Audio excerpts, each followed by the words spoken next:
ጤና ይስጥልኝ እንደምናችሁ የአፍሪኔት ቲዩብ ነው። አፍሪኔት ቲዩብ ሰብስክራይብ፣ ላይክ፣ ሼር በማድረግ የቻናላችን ቤተሰብ ይሆኑ ዘንድ በአክብሮት እንጋብዞታለን። እንዲሁም ሰብስክራይብ ካደረጉ በኋላ አጠገቡ ያለውን የደውል ምልክት በመጫን ትኩስና ፈጣን መረጃ እንዲደርሶ ያድርጉ። ወደ ዕለቱ ወደ ተዘጋጀው ዜና ደግሞ ስንገባ ኡጋንዳ ውስጥ በደረሰ ከባድ የመኪና አደጋ የ63 ሰዎች ሕይወት አለፈ። ሁለት አውቶቡሶች፣ 4 መኪናዎች ላይ የደረሰው አደጋ ረቡዕ ንጋት ዋና ከተማዋን ካምፓላን ጉሊ ጋር በሚያገናኘው አውራ ጎዳና ላይ እንደተከሰተ ተገልጿል። ፖሊስ አሳዛኙን ክስተት አስመልክቶ በሰጠው ማብራሪያ አደጋው የአንዱ አውቶቡስ ሹፌር የጭነት መኪናን ለመቅደም ሲሞክር እንደደረሰ ጠቁሟል። በተመሳሳይ ጊዜ በተቃራኒ መስመር የነበረው ሌላ አውቶቡስም ተመሳሳይ የመቅደም ሙከራ ሲያደርግ እንደነበረ አመልክቷል። አውቶቡሶቹ ፊት ለፊት ተጋጭተዋል። የአንደኛው አውቶቡስ አሽከርካሪ ግጭቱን ለማስወገድ ያደረገው እንቅስቃሴ በአቅራቢያው የነበሩ መኪኖች ቁጥጥር እንዲያጡና ለበርካታ ጊዜ እንዲገለባበጡ አድርጓል ብሎ ዘግቧል። ወደሚቀጥለው ደግሞ ስንሄድ በካሜሮን ብሔራዊ ምርጫ ውጤት ዙሪያ በተነሳ ተቃውሞ ውጥረት ነግሷል። የህገ መንግስት ምክር ቤት ጥቅምት 2 ፕሬዝዳንታዊ ምርጫ ውጤት ይፋ እስከሚያደርግ እየተጠባበቀች ባለችው ካሜሮን ብጥብጥ ውስጥ ትገኛለች። ከብሔራዊ ቆጠራ ኮሚሽን በወጡ ጊዜያዊ ውጤቶች መሰረት የ92 ዓመቱና 43 ዓመታት በስልጣን ላይ የቆዩት ፖል ቢያ 53.66 በመቶ ድምፅ በማግኘት አሸንፈዋል። ሆኖም የቀድሞ ሚኒስቴርና ተቃዋሚ ፓርቲ የተቀላቀሉት ዋና ተፎካካሪያቸው ኢሳ ቺሮማ ባካሪ ራሳቸውን አሸናፊ ብለው ያወጁ ሲሆን የተሰጣቸውን የ35.19 በመቶ ውጤት በመቃወም በግምት 55 በመቶ የሚሆነውን ድምፅ እንዳገኙ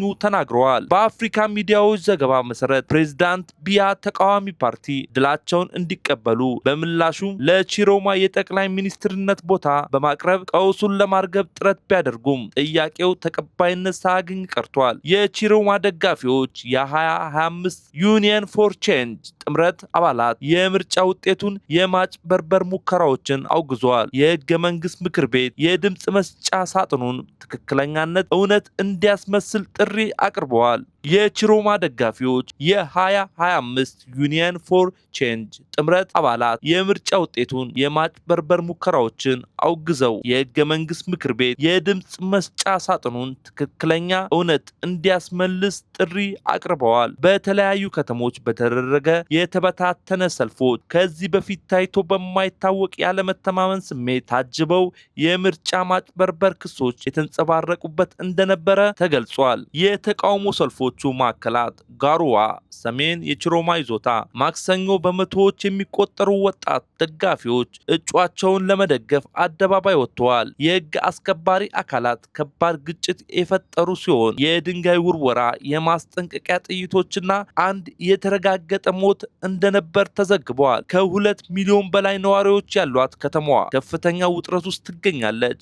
ቺሮማ ከ2 ሳምንታት በቤታቸው ተወስነው የቆዩ ሲሆን የጸጥታ ኃይሎችም በውጭው ቤት ዙሪያ ተሰማርተዋል። በኢሳ በቺሮማ ደጋፊዎችና በጸጥታ ኃይሎች መካከል በተፈጠረ ግጭት ሳቢያ አንድ የፖሊስ ተሽከርካሪ በእሳት ተቃጥሏል። ያውንዴ የካሜሮን ዋና ከተማ በፂንጋ ሰፈር ፖል ቢያ ስልጣን እንዲለቁ ለመጠየቅ የቺሮማ ደጋፊዎች ያካሄዱትን ሰልፍ በአንድ ሰዓት ውስጥ በአስለቃሽ ጭስ ተበትኗል። ዱዋላ የኢኮኖሚ ዋና ከተማ በኒው ቤል ሰፈር ተመሳሳይ የግርግር ክስተቶች ተስተውለዋል። የግዛት አስተዳደር ሚኒስቴር ፖል አታንጋ ንጂ በርካታ እስሮች መፈጸማቸውን አስታውቀዋል። በእነዚህ 3 ከተሞች የሞተር ሳይክል እንቅስቃሴ ላይ የሰዓት እላፊ ገደብ ተጥሏል። የ2025 ዩኒየን ፎር ቼንጅ ጥምረት ሐሙስ ዕለት ከጠዋቱ 6 ሰዓት እስከ ምሽቱ 6 ሰዓት ድረስ ድላቸውን በሰላም ለማክበር የስራ ማቆም አድማ እንዲያደርጉ በአክቲቪስቶችና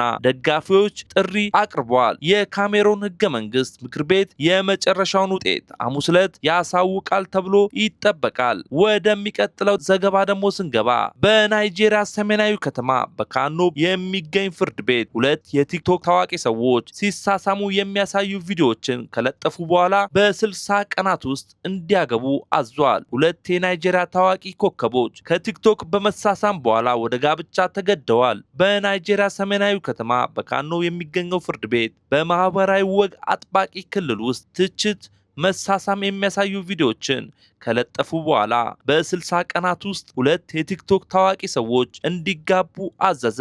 የዳኛ ፍርድ ቤት ሰኞ ዕለት ያልተለመደው ብይን ሰጥቷል። ኢስፓ በመባል የሚታወቀው የካኖ የሸሪያ ፖሊስ በተጽዕኖ ፈጣሪዎች ኢድሪስ ማሹሪያ እና ባሲራ ያርጉዳ መካከል ያለውን ጋብቻ እንዲያስፈጽም መመሪያው ተሰጥቶታል። ጥንዶቹ ሲሳሳሙ የሚያሳዩት አወዛጋቢ ቪዲዮዎች በማህበራዊ ሚዲያ መድረክ ላይ በሰፊው ተሰራጭተዋል። ይህም በናይጄሪያ ሙስሊሞች በብዛት በሰሜን በምትገኘው በካኖ ውስጥ ባሉ አንዳንድ መንደሮች ላይ ቁጣ ቀስቅሷል። ቀደም ሲል በማህበራዊ ሚዲያ ይዘቱ ከባለስልጣን ጋር የተጋጨው ማውሽሪያ ከፍርድ ቤት ውሳኔ በፊት ተይዞ በእስር ቤት እንዲቆይ ተደርጓል። የአርጉዲያ ደግሞ ምላሽ ከተሰጠ በኋላ ተደብቃለች።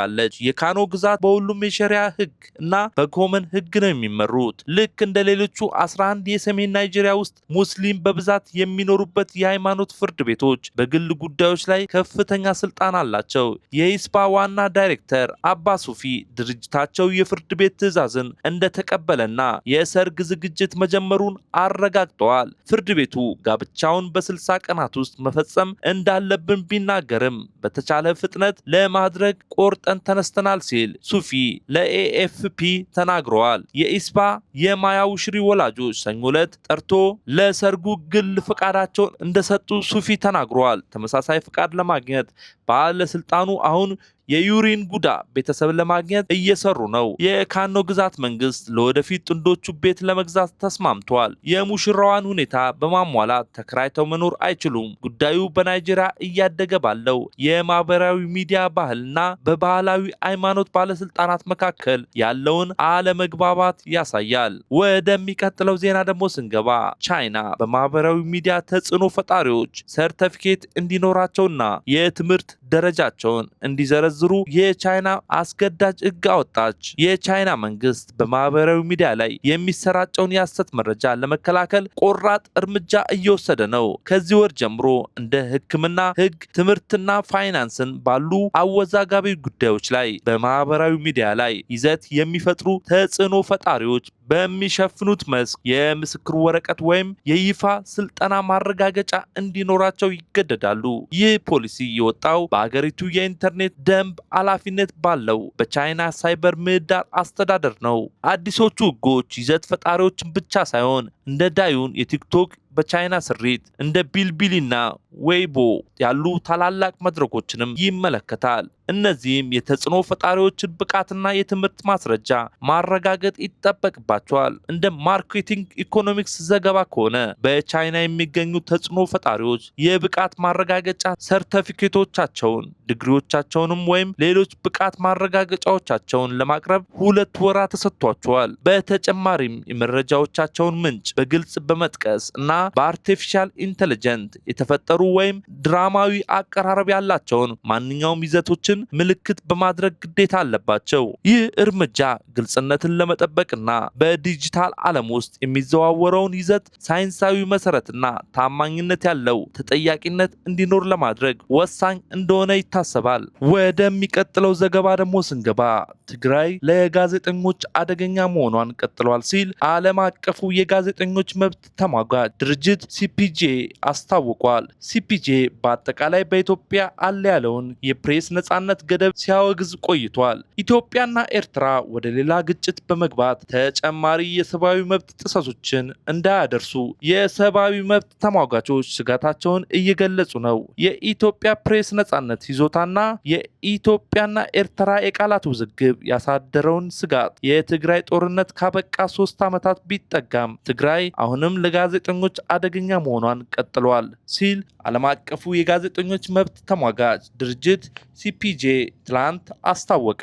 ሲፒጄ በተለይ ለተተኮሰባቸው፣ ለታሰሩ፣ ድንገተኛ አሰሳም ለተካሄደባቸውና በአካባቢው እንደገና ግጭት ሊያስነሳ የሚችል የስልጣን ሽኩቻ ውስጥ ለሚዘግቡ ጋዜጠኞች ክልሉ ውጥረት የሰፈነበትና አደገኛ ነው ብሏል። ሲፒጄ ከዚህ ቀደም በአጠቃላይ በኢትዮጵያ አለ ያለውን የፕሬስ ነጻነት ገደብም ሲያወግዝ ቆይቷል። በሌላ በኩል የቃላት ውዝግብ ውስጥ ያሉት ኢትዮጵያና ኤርትራ ወደ ሌላ ግጭት በመግባት ተጨማሪ የሰብአዊ መብት ጥሰቶች እንዳይደርሱ የሰብአዊ መብት ተሟጋቹ ስጋታቸውን እየገለጹ ነው።